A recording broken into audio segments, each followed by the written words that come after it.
The case is filed section 85 BNS। ठीक है, तो भाई जब भी कोई भी केस फाइल करा जाए 85 BNS में, तो इसका मतलब नहीं है कि आप ऑटोमेटिकली जाएं और अरेस्ट करें। ठीक है, नेक्स्ट लिखना, the police officials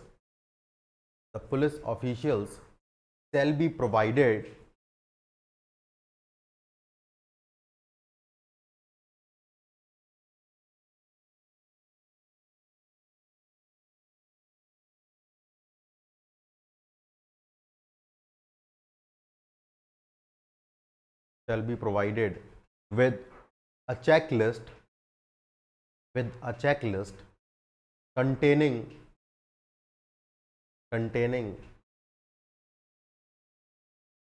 specified subclauses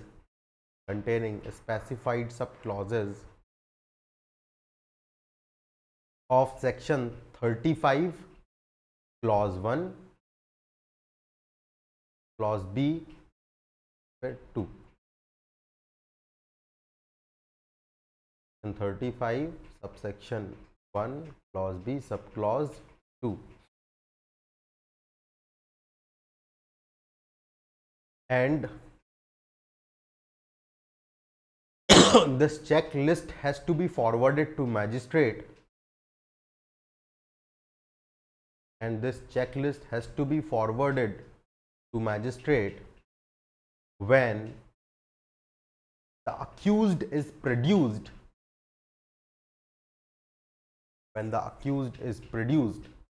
before magistrate. Third, in case the arrest is not made,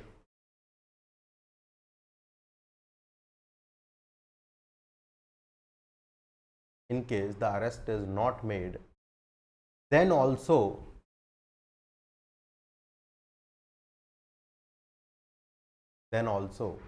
the police shall record its reason for not making arrest. Then also the police shall record its reason for not making arrest.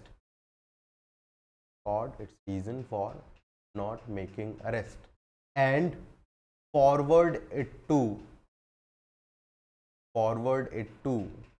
concerned magistrate.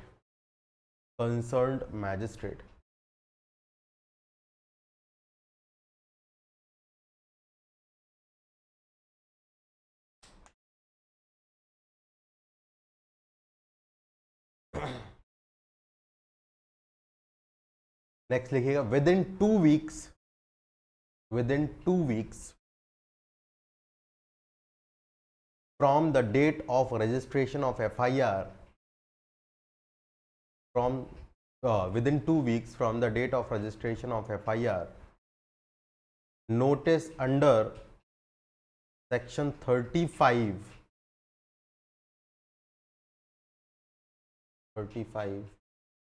should be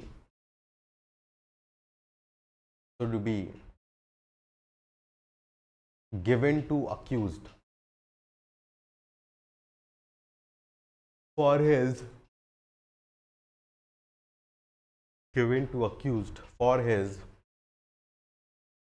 appearance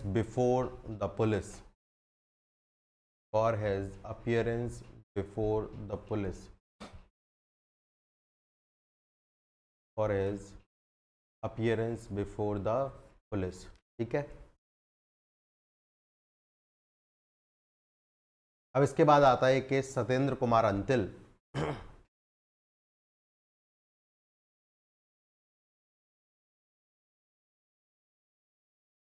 Satyendra Kumar Antil versus CBI and others.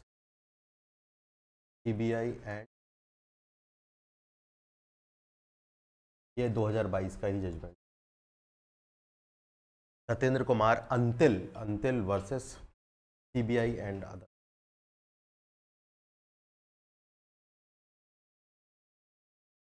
Importantly देखो इसमें क्या किया गया, importantly इसमें यह किया गया कि जो बातें अर्नेस्ट कुमार में करी गई उन्हीं को ही आगे इंटरप्रेट किया गया। जैसे अर्नेस्ट कुमार में बोला कि 7 साल से नीचे के सजा वाले जो ऑफेंसेस होंगे उनके लिए डायरेक्ट आपको अरेस्ट नहीं करना है, आप नोटिस इशू कर सकते हैं, है ना, आपको सेटिस्फाई करना है अपने आप को। तो वहीं पर बोला कि देयर आर 2 थिंग्स, मैं आपको बता चुका हूं पहले ऑलरेडी कि सेक्शन 35 के सबसेक्शन 1 के क्लॉज बी में जाते हैं आप, तो आपको अरेस्ट करने के लिए 2 कंडीशंस को सेटिस्फाई करना है। अर्नेस्ट कुमार में क्योंकि चर्चा करी गई क्लॉज 2 के अकेले, क्लॉज 1 की उतनी चर्चा नहीं हुई, तो इसी वजह से सत्येंद्र कुमार अंतिल का केस जो है वो डील करता है कि आपको दोनों कंडीशन सेटिस्फाई करनी। पहले तो आपको यह सेटिस्फाई करना है that you believe that the police officials believe that the offence has been committed by the accused, या अक्यूज्ड ने ऑफेंस किया है। और साथ ही साथ क्लॉज 2 में जो बातें करी गई है, जिनकी चर्चा अर्नेस्ट कुमार में करी गई है, उनको तो सेटिस्फाई करना ही। तो देयर मस्ट बी 2 थिंग्स, है ना। तो इसके बारे में थोड़ी सी एक बात लिख लेना, लिखो जरा।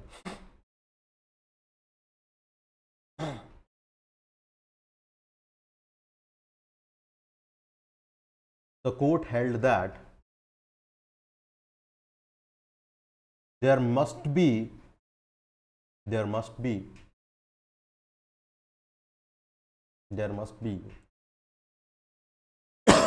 existence of a reason to believe,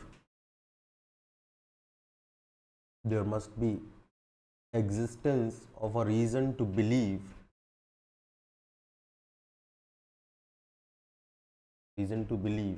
that offense has been committed by accused। Bracket में आप लिखना चाहें तो लिख लें 35(1)(b) sub clause 1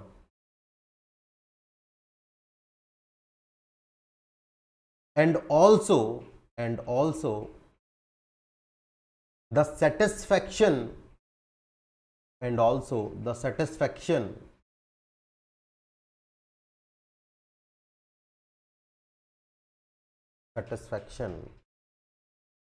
for the need and also the satisfaction for the need to arrest, आवश्यकता क्यों है। एक तो पहले बिलीफ हो आपका, और साथ में आवश्यकता क्यों है। आवश्यकता क्यों हो कहां लिखा है, क्लॉज 2 में लिखा है। बिलीफ कहां लिखा है, क्लॉज 1 में लिखा है। देखो मैं आपको दिखा देता हूं एक बार फिर से मैं क्या बातें आपके साथ कर रहा हूं। आई वांट कि आपको प्रॉपर अंडरस्टैंडिंग हो इस बात की कि किस तरीके की बात आपसे हो रही है, मैं किस मकसद से आपको ये बातें बता रहा हूं, उनका आखिर मतलब क्या है। मैंने बताया कि बिलीफ होना जरूरी है। तो देखो जरा, जब हम क्लॉज बी में सब क्लॉज 1 पढ़ते हैं, the police officer has reason to believe on the basis of the complaint information और the suspicion that such person has committed the said offence. एक तो ये होना जरूरी है, और उसके बाद क्योंकि इसकी चर्चा अर्नेस्ट कुमार में नहीं हुई, इस वजह से इस बात को यहां पर बोलना पड़ा। और उसके बाद नीड होनी चाहिए। नीड कहां से पता लगती है, क्लॉज 2 से। The police officer is satisfied, इस सेटिस्फैक्शन का होना जरूरी, मैंने बताया ना। And also the satisfaction, it has to be present, है ना। नीड टू अरेस्ट, अब वो नीड क्यों है भाई, हो सकता है the need is to prevent person from committing any further offence, for proper investigation, evidence को बचाने के लिए, इंड्यूसमेंट से डिसऑर्डमेंट से रोकने के लिए, उसकी प्रेजेंस को इंश्योर करने के लिए, है ना। इस वजह से हो सकता है उसकी जरूरत पड़े। आ रही है मेरी बात समझ में आपको, आई या नहीं है। इंपॉर्टेंट बात ये बोली, एक दूसरी इंपॉर्टेंट और बात बोली, उसको भी आपको रिकॉर्ड कर लेना है। ये डायरेक्शन आपका इन्वेस्टिगेटिंग एजेंसी के लिए था सत्येंद्र कुमार अंतिल में। एक कंडीशन आपके कोर्ट्स के लिए भी बोली गई, एक कंडीशन आपके किसके लिए बोली गई, कोर्ट्स के लिए भी। देखो courts generally they are in the practice of, आप सेक्शन 87 सीआरपीसी पढ़ते थे, now it has been converted into section 90 of BNSS, ठीक है। जहां पर बात ये होती थी कि that you can issue warrant in lieu of summons, आप समन्स की जगह वारंट इशू कर सकते थे। It has been observed by the supreme court and the higher courts, the high courts also, that directly non bailable warrants are being issued. आप जब देखो, जब नॉन बेलेबल वारंट इश्यू करते हो तो generally it hampers with the personal liberty of the person who is being arrested. आप directly उसको arrest कर ले। तो बोला कि कोर्ट्स को जनरली नॉन बेलेबल वारंट्स को डायरेक्ट इश्यू करना अवॉइड करना। फर्स्टली आप समन्स इशू करें, फिर बेलेबल वारंट इशू करें। बेलेबल वारंट का मतलब पुलिस को आप वारंट इशू करते हैं, लेकिन उसमें साथ में ये कंडीशन लिखी होती है कि अगर सामने वाला व्यक्ति जिसको आप अरेस्ट करने जा रहे हैं वो सिक्योरिटी देने को तैयार है, बेल बॉन्ड साइन करने को तैयार है, तो फिर उसको अरेस्ट ना करके उसको वहीं के वहीं छोड़ दिया जाता है और बोला जाता है कि आपको इस तारीख को प्रेजेंट होना है। ठीक है, तो पहले समन्स जारी करें, फिर बेलेबल वारंट जारी करें, और फिर अगर उपस्थित नहीं होता है तो फिर आप नॉन बेलेबल वारंट की प्रैक्टिस में जाएं। ये कोर्ट्स को बोला गया, सुप्रीम कोर्ट ने ऐसा बोला।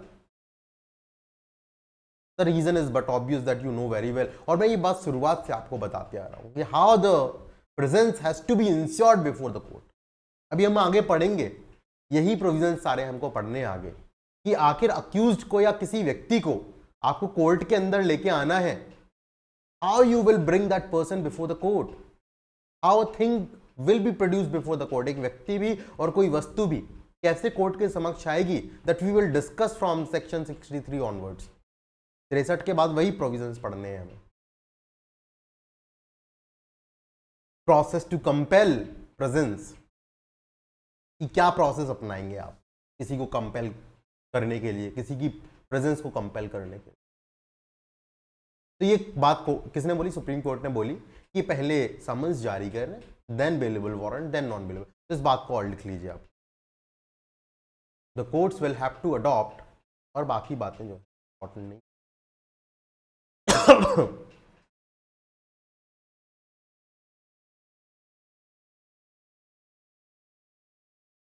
The courts will have to adopt the procedure in issuing summons first, summons first,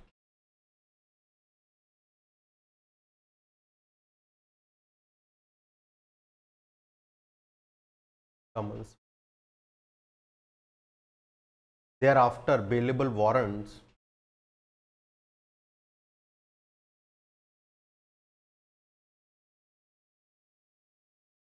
and thereafter bailable warrant, and then a non-bailable warrant may be issued, and then a non-bailable warrant may be issued।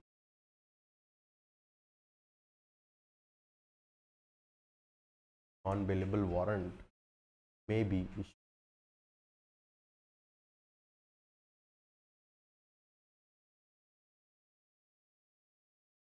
Then a non-bailable warrant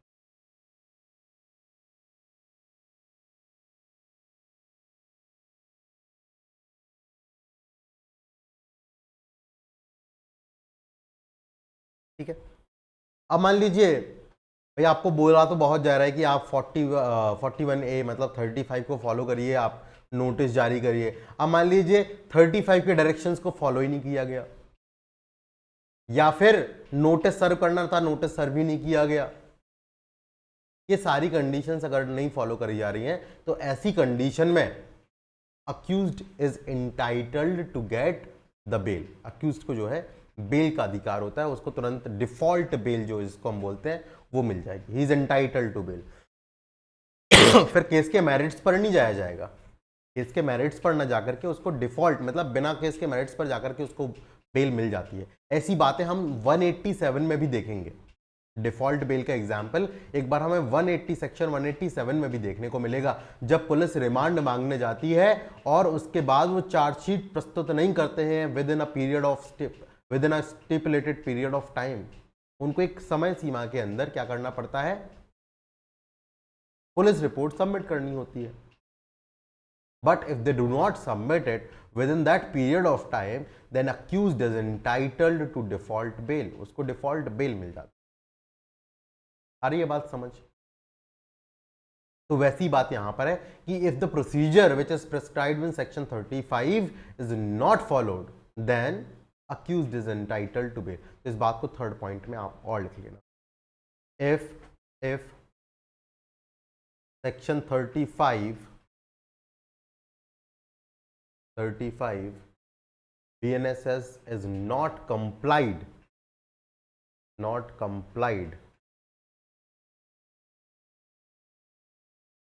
at the time of arrest, at the time of arrest, then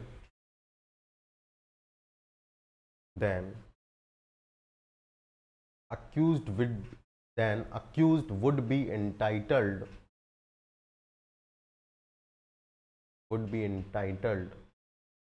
to be released on bail, would be entitled to be released on bail.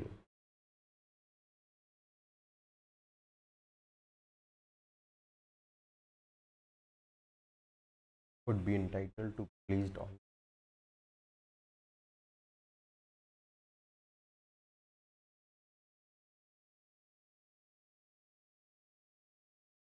चलिए, इतनी बातें अगर आपको समझ में आ गई हैं, then we will move towards our next provision, that is section 42 पर अब आते हैं।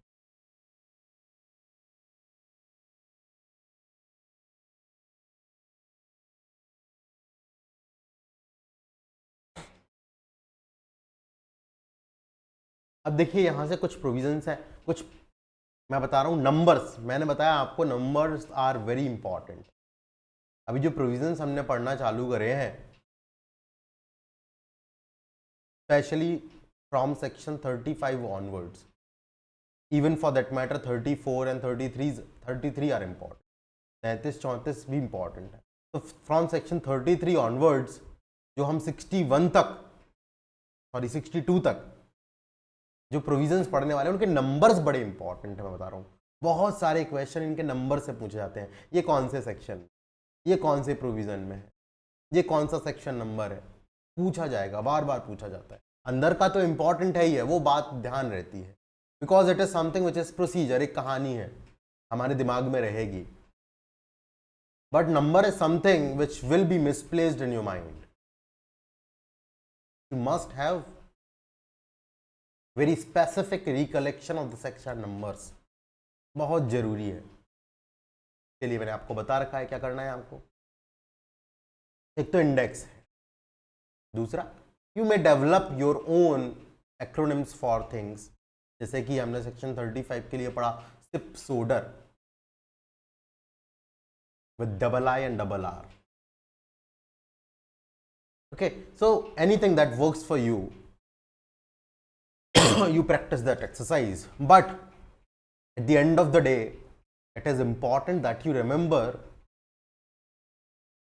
the exact sections and the provisions.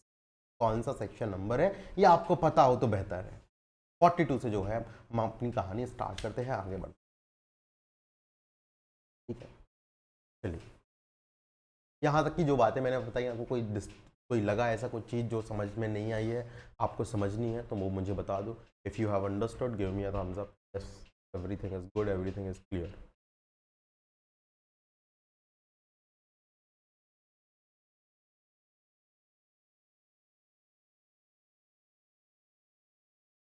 नहीं लगेगा समय? क्यों लगेगा समय? अरे नहीं बढ़ा है तो एग्जामिनर पागल थोड़े है, आपसे 8 नंबर का पूछेगा, 4 नंबर में नहीं पूछेगा।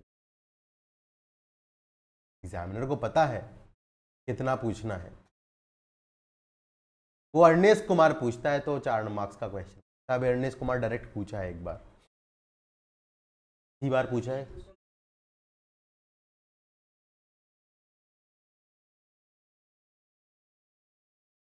इट डिपेंड्स से क्वेश्चन क्या पूछना चाह रहा है आपको। देखो क्वेश्चन बहुत बार आपको स्पेसिफिकली एक बात पूछता है कि रजिस्ट्रेशन ऑफ एफआईआर हुआ, फिर उसके बाद क्या कैसे अरेस्ट कर सकते हैं। तो भाई जब रजिस्ट्रेशन ऑफ एफआईआर हो गया तो ऑब्वियस सी बात है वो आपसे बी और सी के अलावा और कुछ नहीं पूछ रहा है। आ रही है बात समझ? अरेस्ट पूछ रहा है और रजिस्ट्रेशन ऑफ एफआईआर, मतलब ए हुआ नहीं है, इन प्रेजेंस नहीं हुआ है। आज चलो प्रेजेंस भी लिख दो, ए बी सी के अलावा डी पे थोड़ा जाओगे, प्रोक्लेम्ड ऑफेंडर पे, स्टोलन प्रॉपर्टी पे थोड़े जाओगे। आ रही है बात समझ? तो it is about the question कि क्वेश्चन आपसे पूछ क्या रहा है। हाँ, अब उसने पूछा in what condition a police officer may arrest without warrant, then obviously it is asking about section 35 as whole.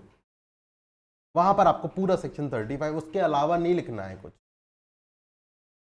हाँ, कोई केस लॉ आपके दिमाग में आ जाता है कि there are some guidelines which were issued, D K Basu ध्यान आ गया, जोगिंदर कुमार ध्यान आ गया, अर्नेश ध्यान आ गया, आपको स्वतंत्र कुमार अंतल ध्यान आ गया। If you recollect those things and you write it in your examination answer and you have that time, you have that speed with you, and it's all good. But ऐसा नहीं है कि आप नहीं लिखोगे, उतना लिख दोगे और आगे बढ़ोगे तो दिक्कत ज्यादा हो जाएगी। It will not affect that much. आ रही है बात समझ? आप वो लिखिए जो पूछा गया है बस। और एग्जामिनर वैसा नहीं पूछ, अच्छा अगर मान लीजिए 4 नंबर में पूछ ही लिया, 4 नंबर में पूछ ही लिया और पूरा 35 पूछ लिया, तो बताइए कि there are total 10 situations in which police officer may arrest without warrant, और फिर वहां पे लिखना स्टार्ट करिए। बी को पूरा मत लिखिए, बी में बताइए कि he has to satisfy himself and also the need. Need is defined in 35B2, वहां पर चेकलिस्ट होना चाहिए, अर्नेस्ट को बारे में बताया, फिर तुरंत सी पर मूव कर जाओ। क्रेडिबल इंफॉर्मेशन है और पुलिस को लगता है कि ही हैज कमिटेड दी ऑफेंस, 7 साल से ऊपर की सजा है, अरेस्ट कर सकता है। आगे बढ़ जाओ, प्रोक्लेम्ड ऑफेंडर को अरेस्ट कर सकता है। ज़्यादा नहीं लिखना है, पूरा नहीं लिखो, ज़रूरी नहीं है लिखो। He can arrest proclaimed offender. Next लगा कि someone in the possession of stolen property and there is suspicion that he has committed the offense in relation to that property, खत्म किया और आगे बढ़े। तो it can be done, you must adapt yourself as per the requirement of the question। आ रही है बात समझ? भाई ये हमें एग्जाम कैंडिडेट के तौर पे पता होना चाहिए कि एग्जाम हॉल में जाकर के क्या लिखे, and how do you know it? Can it be something which can be understood only in the examination hall? No, it is not. It is something that you can learn by practice. Once you start practicing different questions, different kind of or variety of questions, you will get to know it. You start looking at the time, whether I am completing my answer in that time frame, given time frame. It is all good for you. Is this clear? चलो बढ़ते हैं section 42, protection of members of armed forces from the arrest. अब देखो जरा, अगर कोई व्यक्ति armed forces का मेंबर है और ये बोला जा रहा है कि उसने जो ऑफेंस किया है, ही has committed the offence during the discharge of his duties, जब वो अपनी ड्यूटीज को डिस्चार्ज कर रहा था, उसकी ड्यूटीज को डिस्चार्ज करने में, ड्यूटीज को डिस्चार्ज करने में, ऐसा नहीं कि भाई वो अपने घर छुट्टी मनाने आया और उसने मर्डर कर दिया तो भाई section 42 is applicable. He is discharging his duties and during the discharge of his duty he has committed any offence, then in such case 35 में जो भी लिखा था, 39 में जो भी लिखा था, 40 में जो भी लिखा था, 41 में जो भी लिखा था, सबको भूल जाओ। 35, 39, 40, 41 क्यों ये सेक्शन 35 करता है बिना वारंट के अरेस्ट करने, 39 बोलता है कौन से केसेस में, नॉन कॉग्निजेबल ऑफेंसेस में अरेस्ट करने की, 40 बोलता है प्राइवेट पर्सन के द्वारा अरेस्ट, 41 बोल रहा है मैजिस्ट्रेट के द्वारा अरेस्ट। सबको भूल जाओ, कोई अरेस्ट नहीं कर सकता है। केवल अरेस्ट कब किया जा सकता है? जब सेंट्रल गवर्नमेंट की परमिशन ले जाए, कंसेंट ली जाए। He can only be arrested after getting the consent of central government. Catch क्या है? कैच क्या है? The offence must have been committed in the discharge of his duties. Is this clear or not? अच्छा, state government चाहे तो भाई किसी forces के लिए ऐसा बोल सकती है कि इन फोर्सेस के लिए भी ये प्रोविजन लागू होगा, और वैसे केस में सेंट्रल गवर्नमेंट को आप स्टेट गवर्नमेंट से रिप्लेस कर देंगे। आर्म फोर्सेस के लिए तो बता ही दिया, सेंट्रल गवर्नमेंट से परमिशन लो। अब मान लो क्या होता है, बहुत बार स्टेट गवर्नमेंट की कुछ फोर्सेस होती है जो पीस कीपिंग का काम कर रही हैं, राइटिंग को खत्म कर रही हैं, कहीं दंगे हो रहे हैं, दंगों को खत्म कर रही हैं। अब ऐसे में हो सकता है उन ऑफिशियल से, उन फोर्सेस के मेंबर से कोई ऑफेंस कमिट हो जाए, तो ऐसे के लिए फिर अगर स्टेट गवर्नमेंट ने नोटिफाई कर रखा है तो फिर परमिशन किसकी लगेगी? स्टेट गवर्नमेंट की, सेंट्रल गवर्नमेंट की नहीं लगेगी, क्योंकि स्टेट गवर्नमेंट ने बोला था ऐसा। ठीक है, तो 42 में कोई डाउट? मैं एक बार आपके लिए पढ़ भी देता हूँ। Not with standing anything contain in 35, 39 section 35 and section 39 to 41। Non obstinate clause है, मैंने बताया नॉट विथ स्टैंडिंग से स्टार्ट हो रहा है। इसका मतलब क्या होता है कि 35 में कुछ भी लिखा उससे मतलब नहीं है, 39 to 41 में जो लिखा उससे उस बात के लिखे होते हुए भी no member of the armed forces union shall be arrested for anything done or purported to be done in discharge of his official duty। Official duty को करते समय उसको अगर कुछ भी करा है उसने, उसके लिए उसको अरेस्ट नहीं किया जाएगा except after obtaining the consent of the central government के। अगर कंसेंट ऑब्टेन कर लिए then yes such member can be arrested. The state government may by notification direct the provisions shall apply such class or category of member of forces charged with maintenance of public order as may be specified therein। तो भाई public order को maintain करने के लिए अगर कोई police force या कोई भी फोर्सेस जो है स्टेट गवर्नमेंट नोटिफाई कर रखी है तो फिर ये प्रोविजन उन पर भी लागू होगा। और सेंट्रल गवर्नमेंट की जगह आप कंसेंट किससे ऑब्टेन करेंगे? State government. Is this clear or not? अब देखो प्रोसीजर ऑफ अरेस्ट हमने जान लिया था कि प्रोसीजर कैसे होता है कि भाई you shall bear an accurate, आप अरेस्ट मेमो प्रिपेयर करेंगे, उसको साइन कराएंगे एक या तो फैमिली मेम्बर से या किसी फ्रेंड से, या भाई अगर फैमिली मेम्बर अवेलेबल नहीं है तो किसी भी रेसिडेंट से जो कि रिस्पेक्टिव मेंबर ऑफ सोसाइटी हो, और फिर उसको काउंटर साइन करा लेंगे किससे? जो कि अरेस्टेड पर्सन है उससे। ये अरेस्ट ऐसे किया जाता था, प्रोसीजर ऑफ अरेस्ट हम देख चुके। लेकिन अरेस्ट करेंगे कैसे आप? अरेस्ट करने में करेंगे क्या? जाके उसको हथकड़ियां लगा देंगे, रस्सियों से बांध देंगे, काले कपड़े से मुंह ढक देंगे, गाड़ी में डाल देंगे, क्या करेंगे? तो बोला गया कि जो भी अरेस्ट करेगा वो एक्चुअली टच करेगा या कन्फाइन करेगा the body of the person to be arrested. जिस भी व्यक्ति को अरेस्ट करना है उसकी बॉडी को या तो टच करेगा या कन्फाइन करेगा, पकड़ेगा। इस तरीके से अरेस्ट किया जाता है। Unless, very important, unless there is a submission to the custody by word or action. अगर वो व्यक्ति खुद ही कस्टडी में अपने आप को समर्पित कर दे, चाहे अपने शब्दों से या एक्शन से, कि भाई वो कुछ बोल ही नहीं रहा है, कुछ कर ही नहीं रहा है, वो बोल रहा है ठीक है मैं चलने को तैयार हूं आपके साथ, तो फिर ऐसे केसेस में आपको टच करने की, कन्फाइन करने की जरूरत नहीं है। आई बात समझ? कैसे अरेस्ट करो?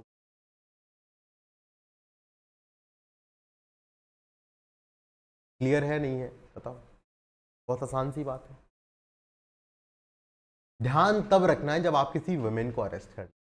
When a women is to be arrested, आपको यह मानकर चलना है कि उसने सबमिशन कर दिया है कस्टडी में। क्या बोल रहा हूं मैं? यहां पर क्या था? यू कैन टच कन्फाइन, जब तक कि उसने अपने आप से सबमिशन नहीं किया है। किसी वुमेन के केस में मान करके ही चलना है कि उसने अपने आप को सबमिट कर दिया है। She has submitted herself into the custody, ये आपको मान करके ही चलना है।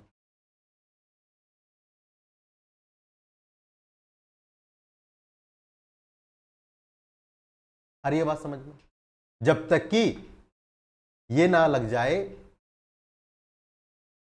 कि भाई जरूरत है टच करने की, कन्फाइन करने की। और वो टच और कन्फाइन भी तब करना है जब वो वुमेन पुलिस ऑफिसर हो। यही बात सारी जो है प्रोविजन में करी गई है। Provided that where a woman is to be arrested unless the circumstances indicate to the contrary, her submission to custody on an oral intimation of arrest shall be presumed, presume करके, and unless circumstances otherwise requires और unless the police officer is female, the police officer shall not touch the person of the woman making her arrest. ठीक है, arrest नहीं करना है। कौन कर सकता है? केवल ऑब्वियस सी बात है, फीमेल पुलिस ऑफिसर होगा, वुमेन पुलिस ऑफिसर होगा, then it may be done. Is this clear or not?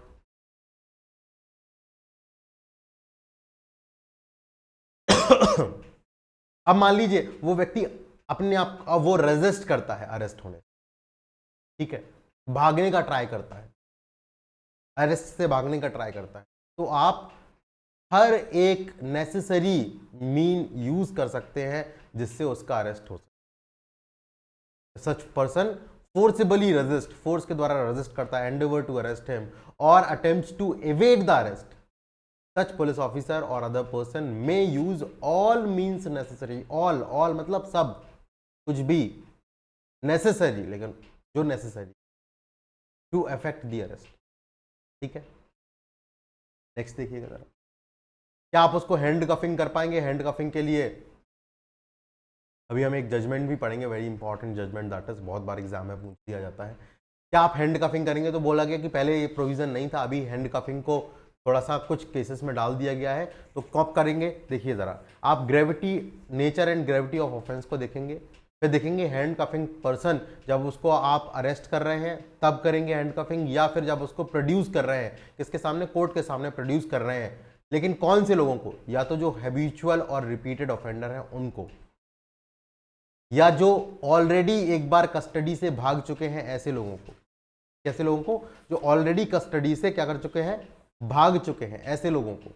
या फिर जिन्होंने ऑफेंसेस किए हैं, ये वाले कौन कौन से ऑफेंसेस हैं? Organised crime, terrorist act, drug related crime, illegal possession of arms and ammunition, murder, rape, acid attack, counterfeiting of coins, human trafficking, sexual offences against children, offences against state. ये offence, आपको offences की list याद करने की जरूरत नहीं है, आपको बस ये याद रखना है, there are some offences in which the handcuffing may be allowed. ठीक है, अदरवाइज हैंड कफिंग को अलाउ नहीं करा गया है। आप चाहो तो वहीं डायरेक्ट में पास में आप एक केस लिख लेना, citizen for democracy, citizen for democracy लिखवा देता हूं,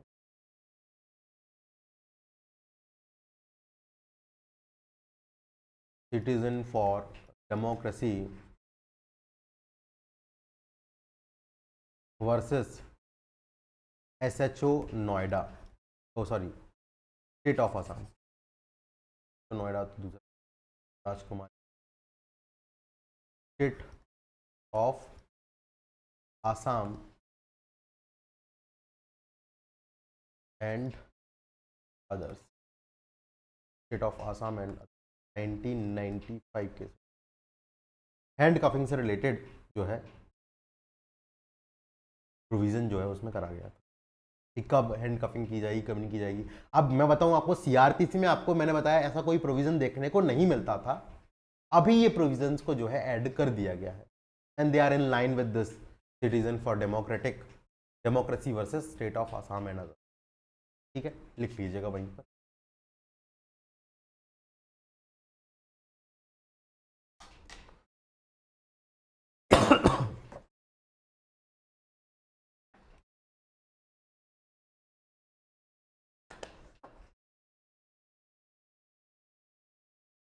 देखिए सबसेक्शन 2 में हमने जाना कि आप नेसेसरी फोर्स यूज कर सकते हैं अगर वो व्यक्ति अरेस्ट को रेजिस्ट करता है, लेकिन कितना फोर्स यूज कर सकते हैं? तो बोला है कितना भी फोर्स यूज कर सकते हैं, लेकिन आपको यह अधिकार नहीं है कि आप उसकी डेथ कॉज करें। Nothing in this section gives a right to cause death of the person, लेकिन वो अधिकार भी आपको मिलता है वेयर, अधिकार नहीं है, मेरी तो गलती हुई कि मैंने आपको बोला अधिकार है, अधिकार नहीं है। ठीक है, but you do not have power, ऐसा बोलना ज्यादा उचित होगा। There is no power to cause the death of the person who is being arrested, but it might be caused where accused is an offence, accused of an offense punishable with death or life imprisonment। जिस अपराध के लिए उसको गिरफ्तार करने आप जा रहे हैं वो अपराध डेथ से पनिशेबल है, लाइफ इंप्रिजनमेंट से पनिशेबल है, तब आप उसको अरेस्ट करने में अगर डेथ भी कॉज कर देते हैं तब भी वो फोर्स के विद इन आएगा, otherwise the death can not be caused. आपको डेथ कॉज करने का कोई अधिकार नहीं है। Is this clear or not?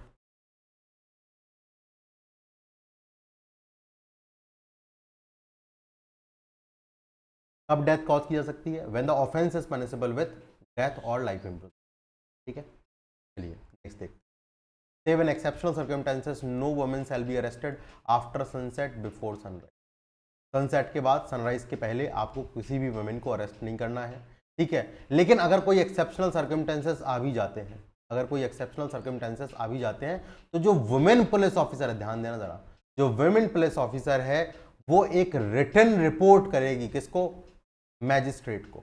Magistrate of first class के पास में एक रिटन रिपोर्ट लेकर के जाएगी और उससे परमिशन लेगी, अरेस्ट करने से पहले परमिशन लेगी, ठीक है, कि भाई ऐसे लेडी को जो है अभी अरेस्ट करना है, who has committed an offense, ठीक है। एक लेडी है जिसने ऑफेंस कमिट किया है, उसको रात में, मतलब आफ्टर सनसेट बिफोर सनराइज गिरफ्तार करने की अगर जरूरत है, तो एक रिटर्न रिपोर्ट जो है वो किसके सामने प्रस्तुत करनी है? मैजिस्ट्रेट ऑफ फर्स्ट क्लास के सामने you will produce it and you will get the permission of judicial magistrate first class, ठीक है। ये बात आपको समझ। अब भैया आपने उस व्यक्ति को अरेस्ट कर लिया, now what you will do? तो भाई आप क्या करोगे? वो व्यक्ति को लेकर के आओगे और अगर वो बेल पर छूट जाए, बहुत अच्छी बात है, जाने दो उसको। अगर वो बेल पर छोड़ दिया गया तो बहुत अच्छी बात। अच्छा वो सर्च एंड सीजर पे आएंगे अभी हम पहले उसका तो देखेंगे। सर्च एंड प्लेसेस की बात करते हैं, सर्च ऑफ प्लेसेस की बात करते हैं। Search of places entered by person sought to be arrested. मान लीजिए आप गिरफ्तारी करने जा रहे हैं किसी व्यक्ति की और वो व्यक्ति किसी एक बिल्डिंग के अंदर है, हो सकता है वो बिल्डिंग खुद की हो या दूसरे के घर में जाकर के छुप गया। तो ऐसे केसेस में आप क्या करेंगे? आपके पास अधिकार होगा कि आप उस व्यक्ति के पास जाएं जिस व्यक्ति की वो प्रॉपर्टी है और उस व्यक्ति से को बोलें कि भाई आप मुझे अंदर जाने दीजिए और मुझे उस व्यक्ति को क्या करना है? गिरफ्तार करना है। तो उस व्यक्ति की, जिस व्यक्ति का वो घर है, अगर भाई वो व्यक्ति वो उसी व्यक्ति का घर है जिस व्यक्ति को आप अरेस्ट करने जा रहे हैं, भाई एक्स को अरेस्ट करने का, एक्स की ही प्रॉपर्टी है, तब तो फिर क्या ही परमिशन लोगे। लेकिन मान लीजिए आप एक्स को अरेस्ट करने का और एक ही प्रॉपर्टी में वो छिपा हुआ है, तो ऐसे आप बोलेंगे भाई मुझे अंदर जाने दो, मुझे एक्स को अरेस्ट करना है। तो एक ही ये ड्यूटी होगी कि वो आपको अलाउ करे, आप अंदर जाएं, उसको क्या करें? सर्च करें और उसको अरेस्ट कर पाए। लेकिन अगर मान लीजिए आपने एक को बोला कि साहब अंदर जाने दीजिए और वो अंदर जाने नहीं देता है, या आप अंदर नहीं जा पा रहे हैं, आपको लगता है कि अगर आप ऐसा करने लगे तो वो कन्विक्ट जो वो पर्सन है, अक्यूज्ड है, वो भाग जाएगा, there are chances he will flee away, then you can break open the window, break open the gate और आप अंदर जाकर के उसको अरेस्ट कर सकते हैं। दरवाजे खिड़की तोड़कर अंदर जाएंगे और अरेस्ट करके लेके आएंगे। लेकिन यहां पर भी इस बात का ध्यान देना है कि जो जगह आप अरेस्ट करने जा रहे हैं, अगर वो किसी ऐसे विमेन के पास में है जो कि जनरली कस्टम्स के तौर पे बाहर अपने आप को नहीं लेकर के आती है, जैसे पर्दानशी लेडी है, ठीक है, she does not appear due to her customs, she does not appear in public, then in that case आप उसको रिक्वेस्ट करेंगे that such entrance is necessary, such admittance to the apartment is necessary, और आप बताएंगे कि she has right to refuse it, और अगर वो रिफ्यूज कर भी देती है then you will follow the due course, और उसके बाद में आप क्या करेंगे? दरवाजे खिड़की तोड़ करके अंदर तो घुस ही सकते हैं तब भी, ठीक है। थोड़ा सा स्ट्रिक्ट करा गया है इन द केस ऑफ पर्दानशी। So this is the provision that we have contained in subsection 1 and 2 of section 44। 3 भी इंपॉर्टेंट है। मान लीजिए आप राइटफुली एंटर तो कर गए, आपने पूछा था, आप एंटरिंग ले लिया आपने, अब एंटर करने के बाद आप वहां फंस जाते हैं, आप बाहर नहीं निकल पा रहे, तो अपने आप को फ्री करने के लिए भी आप दरवाजे खिड़की तोड़ सकते हैं। अंदर आने के लिए दरवाजे खिड़की तोड़ सकते हैं, सबसेक्शन 2 में लिखा है। सबसेक्शन 3 में लिखा है कि बाहर निकलने के लिए भी दरवाजे खिड़की यहाँ आप तोड़ सकते हैं, ठीक है। 44 मेरे समझ आपको समझ में। चलिए अब एक व्यक्ति को आप अरेस्ट करना चाहते हैं और वो भागना स्टार्ट करा, स्टार्टेड रनिंग फ्रॉम जबलपुर। आप पीछा कर सकते हैं, कहां तक पीछा कर सकते हैं? बोला गया कहीं तक भी पीछा कर सकते, into any place in India, बहुत आता है। अ पुलिस ऑफिसर, सेक्शन नंबर नहीं आता, ये सीधा पूछा जाता है। अ police officer for the purpose of arresting without warrant,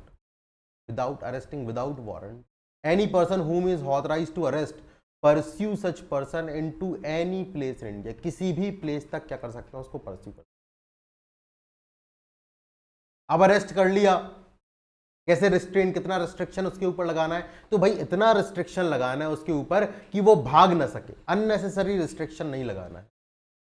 the person shall not be subjected to more restraint than is necessary to prevent his escape. उसके एस्केप की रोकथाम के लिए, एस्केप को बचाने के लिए जितने नेसेसरी रिस्ट्रेंट की जरूरत है उतना ही आप लगाएंगे, अननेसेसरी रिस्ट्रेंट नहीं लगाना है। ऐसा नहीं करना कि उसको उठाया और काल कोठरी में बंद कर दिया जहां पर एक सनलाइट की रे भी नहीं है।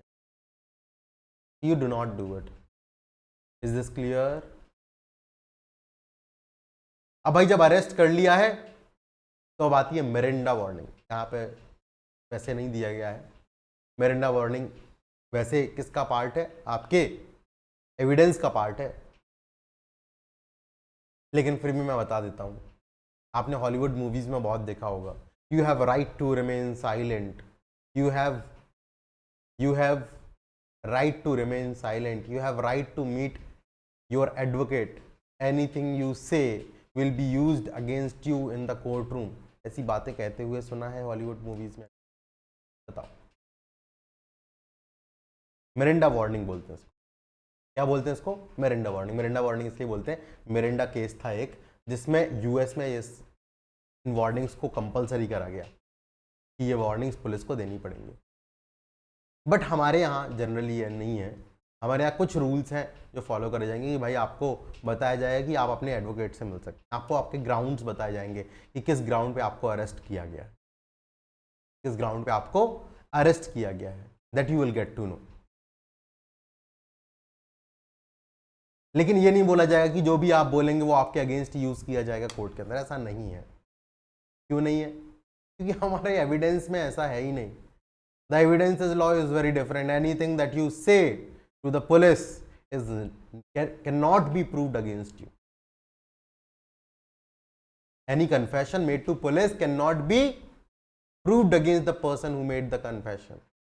Anything said in the custody of police, even police को ना बोल रहे हो आप, केवल पुलिस की कस्टडी में किसी और को भी बोलोगे, वो भी एडमिसिबल नहीं है। It can not be proved against the accused person. तो प्रूव नहीं कर सकते।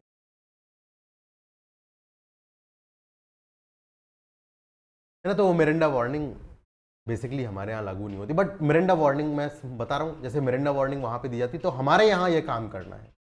आप जैसे अरेस्ट करेंगे, एवरी पुलिस ऑफिसर और other person arresting any person without warrant, जब भी बिना वारंट के। भाई बिना वारंट क्यों लिख रखा है बार बार? देखो, क्योंकि वारंट में जब भी आप गिरफ्तार करते हो तो वारंट में लिखा होता है कि क्यों गिरफ्तार कर रहे हो।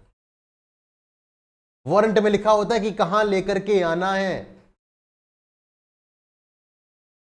इस समय प्रोड्यूस करना है, इसीलिए लिखना है विदाउट वारंट। जब भी बिना वारंट के करोगे आप arrest, shall forthwith communicate to him full particulars of the offense for which he is arrested or other grounds for such arrest।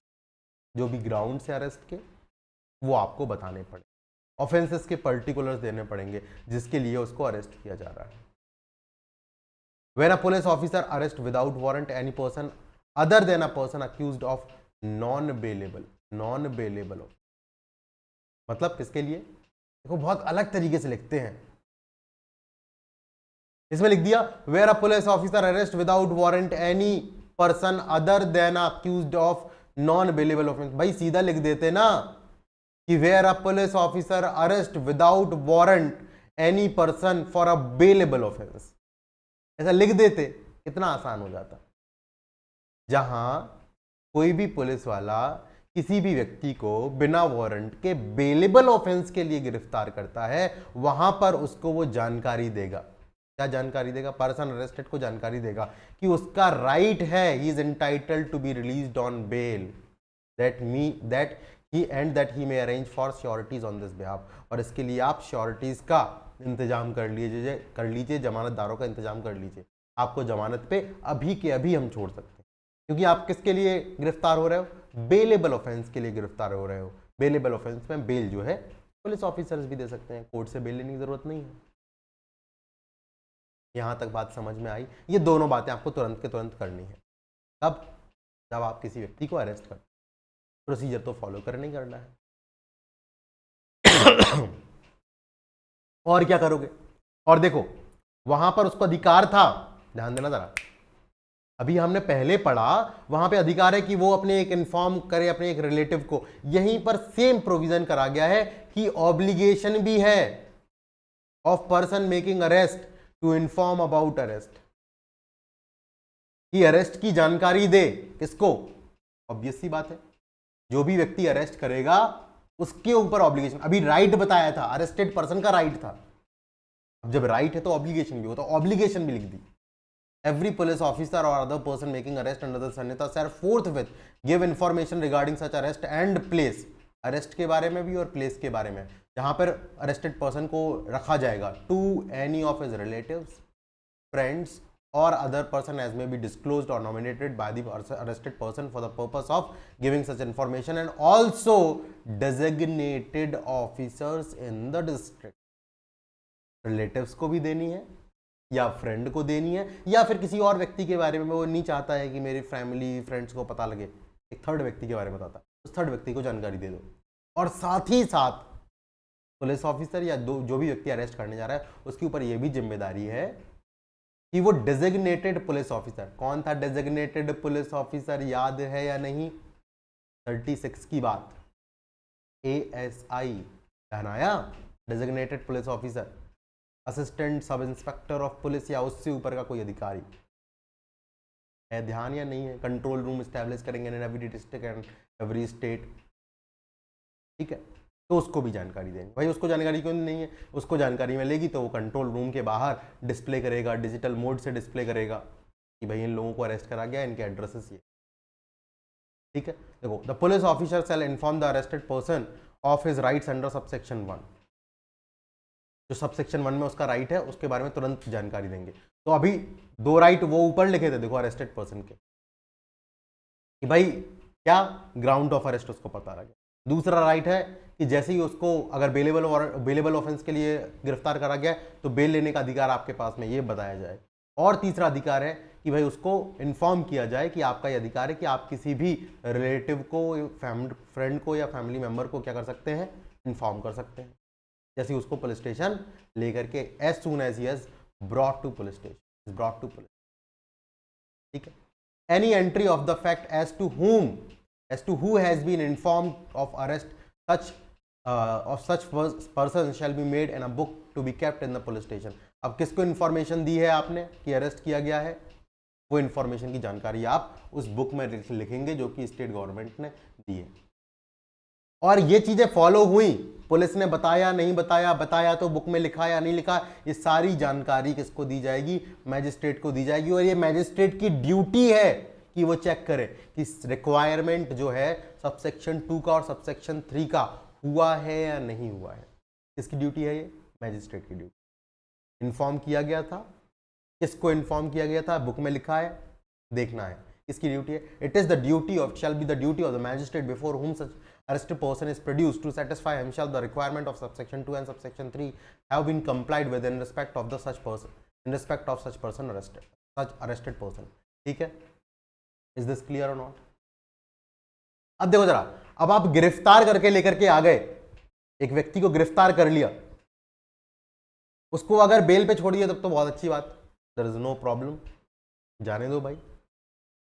Bell पे कब छोड़ोगे? बेलेबल ऑफेंस के लिए गिरफ्तार किया या बेलेबल वारंट था तो भाई ऑब्वियस सी बात है। लेकिन अगर मान लीजिए नॉन बेलेबल वारंट आया था, ध्यान से सुनना जरा, नॉन बेलेबल वारंट आया था या ऐसे जगह पे उसको गिरफ्तार किया जहां पर वो बेल नहीं ले सकता है, मतलब नॉन बेलेबल ऑफेंस के लिए आपने उसको गिरफ्तार कर लिया, तो ऐसी स्थिति में आपको उसको अपने पास ही रखना है, उसको अभी के अभी तो जाने नहीं दोगे, मैजिस्ट्रेट के सामने प्रोड्यूस करोगे। तो ऐसी स्थिति में जो भी चीजें उसके पास में है, जो भी ऑब्जेक्ट उसके पास में है, फोन, पर्स, मोबाइल, सब कुछ सर्च करके, उस अक्यूज्ड को सर्च करके सबकी लिस्ट बनाओगे कि उसके पास क्या क्या है। 1 pair of chappal, 1 pair of pants, 1 pair of shirt,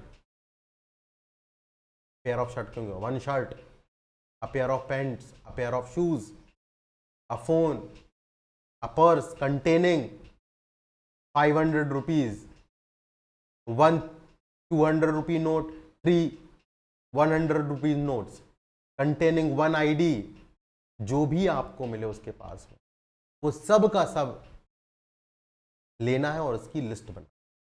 ये कब करोगे? जब उसको बेल पर रिलीज नहीं करता। अगर बेल पे रिलीज कर दिया तो क्यों रखोगे इसका सामान भाई अपने पास? नहीं करोगे।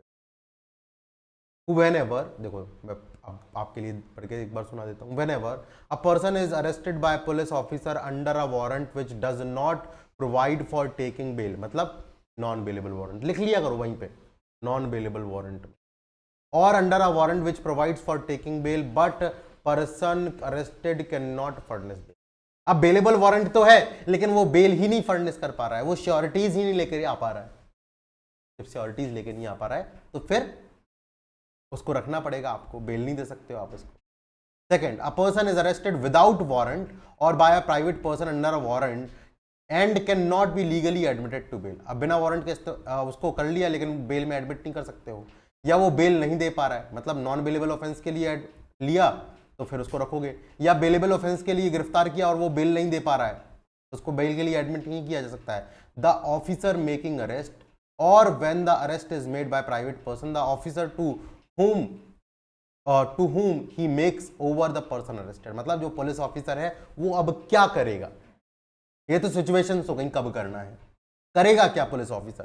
तो police officer may search person and place in safe custody all articles other than necessary wearing apparel. ऐसा नहीं कि शर्ट पैंट ही आप उससे छीन लो, वियरिंग अपीयरल को उसके पास रहने दो, नेसेसरी वियरिंग अपीयरल्स को उसके पास रहने दो, बाकी के सारे आर्टिकल्स को found upon him and where any article is seized from the arrested person a receipt showing the articles taken in possession by the police officer shall be given to such person। एक receipt जो है दी जाएगी उस व्यक्ति को जिस व्यक्ति से ये सारे ली गए। अब जब किसी फीमेल को सर्च करना है तो ऑब्वियस सी बात है, आप ये ध्यान रखेंगे कि एक किसी दूसरी फीमेल ऑफिसर के द्वारा या दूसरे फीमेल के द्वारा उसको क्या करा जाए, सर्च किया जाए, और डिसेंसी का प्रॉपर ध्यान रखा जाए with strict regard to decency. ऐसा नहीं कि विमेन ऑफिसर के द्वारा सर्च किया जा रहा है तो डिसेंसी बिल्कुल नहीं है, decency has to be maintained then also. Is this clear or not? भाई जाने दिया, बेल पर नहीं लिया, तब ये क्यों करोगे? अगर बेल पर नहीं लिया है, बेल नहीं दी है, उसको अपने पास रखे हो तो उसको सर्च करोगे। भाई उसके पास ब्लेड, ऐसे नहीं कि ब्लेड छिपा के रखा हो, रात को आपके पुलिस स्टेशन में रहते ही रहते अपनी कलाई काट दे और मर जाए, नहीं करना है ना। और एविडेंसेस के लिए भी जरूरी है। किसके लिए जरूरी है?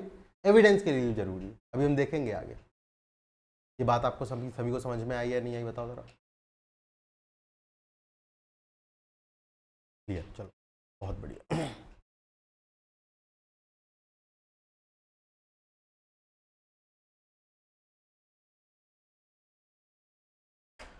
Power to seize offensive weapon. भाई उसके पास में कोई अरेस्ट जब आप करते हो तभी कोई ऑफेंसिव वेपन भी उसके पास में मिलता है तो तुरंत के तुरंत ऑफेंसिव वेपन को लोगे और उसको किसके सामने सबमिट कर दोगे? कोर्ट के ऑफिसर के सामने सबमिट कर दोगे। ठीक है, आ रही है बात समझ के? नहीं आ रही है? Is this clear or not? बहुत आसान सी बात है। अब देखो जरा 51 से, यहां से सीधे सीधे क्वेश्चन पूछाते हैं। ये कौन से सेक्शन में? 51 में है, 52 में है, 53 में है, और लोग कंफ्यूज होते हैं। There is 51, 52 and 53 also. Sorry. 51, 52 and 53. 51 deal करता है एग्जामिनेशन के साथ, 52 भी डील करता है मेडिकल एग्जामिनेशन के साथ, और 53 भी डील करता है मेडिकल एग्जामिनेशन के। तो ये तीन प्रोविजन से क्यों लिखे गए हैं उनको समझते हैं। तो पहले मैं आपको ऑब्जेक्टिव बताता हूं। जो 51 और 52 है, इनका ऑब्जेक्ट ये है कि हम अक्यूज्ड पर्सन का, अरेस्टेड पर्सन का मेडिकल एग्जामिनेशन करेंगे और उससे हमें एविडेंस मिलेगा। मतलब 51 और 52 के अंदर जो मेडिकल एग्जामिनेशन हो रहा है, it is for the collection of evidence which is very much necessary for investigation। तो इन्वेस्टिगेशन को फैसिलिटेट करने के लिए 51 और 52 के एग्जामिनेशन करे जाते हैं। अच्छा तो भाई 51 में ही करते, 52 अलग से क्यों लिखा? तो भाई 51 लिखा है जनरल ऑफेंसेस के लिए और 52 स्पेशली लिखा है सेक्सुअल ऑफेंसेस के लिए। 52 किसके लिए अलग से लिखा है? 52 स्पेशली लिखा है सेक्सुअल ऑफेंसेस के लिए। वहां पे कुछ अलग से और प्रोसीजरल फॉर्मेलिटीज हैं जो कि कंप्लीट करनी पड़ती हैं, तो इसलिए दो लिखे अलग अलग। चलो, अरे देखो क्या होता है, बहुत बार एक अपराधी जाता है और गोली चला करके आ जाता है, अब वो वहां पर उसका बाल का टुकड़ा रह गया, फिंगरप्रिंट्स रह गए, तो डीएनए प्रोफाइलिंग से ये सारी बातें निकल करके आ पाएंगी। आ रही है बात समझ? तो कलेक्शन ऑफ एविडेंस उसके लिए जरूरी है 51 52 मेडिकल एग्जामिनेशन। तो ये भाई 53 में जो मेडिकल एग्जामिनेशन है ये क्यों है? ये है आपको पुलिस ब्रुटैलिटी से बचाने। भाई जब उसको गिरफ्तार किया गया तो उसके ऊपर क्या इंजरीज थी, क्या मार्क्स थे, क्या उसकी हेल्थ कंडीशन थी, ये सारी की सारी। और फिर उसको जब वहाँ डाला गया और फिर उसके बाद अगर वो रिक्वेस्ट करता है एग्जामिनेशन की तो दोबारा से एग्जामिनेशन करके ये पता लगाया जा सकता है क्या उसके साथ पुलिस ब्रुटैलिटी हुई है या नहीं हुई। It is for that purpose, वो सेफ्टी के लिए है। जो 53 है it is for the safety of the arrested person, क्योंकि उसके आगे पढ़ेंगे आप कि ये जिम्मेदारी होती है किनकी? भाई जो कस्टडी में रखेगा उसकी जिम्मेदारी है कि उसकी हेल्थ बढ़िया रहे, उसकी सेफ्टी अच्छी रहे। आ रही है बात समझ? तो 51 और 52 का मेरे समझ से आपको मतलब समझ। 52 स्पेशली किस लिए लिखा गया है? सेक्सुअल ऑफेंसेस के लिए लिखा गया है कि सेक्सुअल ऑफेंसेस के केस में मेडिकल एग्जामिनेशन होगा तो वो किस तरीके से फॉलो किया जाए। और उन दोनों में डिफरेंस भी क्या है ये भी मैं आपको दिखाऊंगा अभी कि how 51 and 52 are different from each other, that we will also discuss. ठीक है, देखिए ये सीधे सीधे पूछे जाएंगे। Examination by medical practitioner at the request of police officer कहाँ दिया? 51 52 53 54 51 टिक करके आओगे।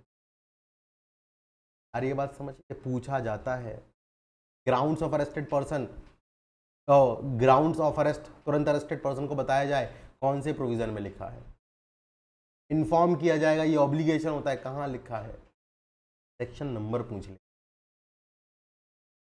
तो आपको सेक्शन नंबर दिमाग में रखना है। यहीं पर बता रहा हूँ मैं, यहाँ पर इंपॉर्टेंट है क्योंकि यहाँ के मिसप्लेस होंगे, थोड़ी यहाँ वहाँ जाएंगी चीज़ें। अब आगे बढ़ जाओगे ना 153 से आगे की कहानी पढ़ने लगोगे, आपको फिर खुद डाउट नहीं आएगा, खुद आपको ध्यान रहेगा कौन से प्रोविज़न में क्या है, कौन से प्रोविज़न में क्या नहीं है, तब याद रखोगे आप। You will remember each and everything. ठीक है, देखते हैं जरा। Examination of accused by medical practitioner at the request of police officer when a person is arrested on charge of committing an offence such a nature and alleged to have been committed under such circumstances that there are reasonable grounds for believing that, भाई इस तरीके का अपराध हुआ है, इस circumstances में अपराध हुआ है कि भाई ये विश्वास किया जा सकता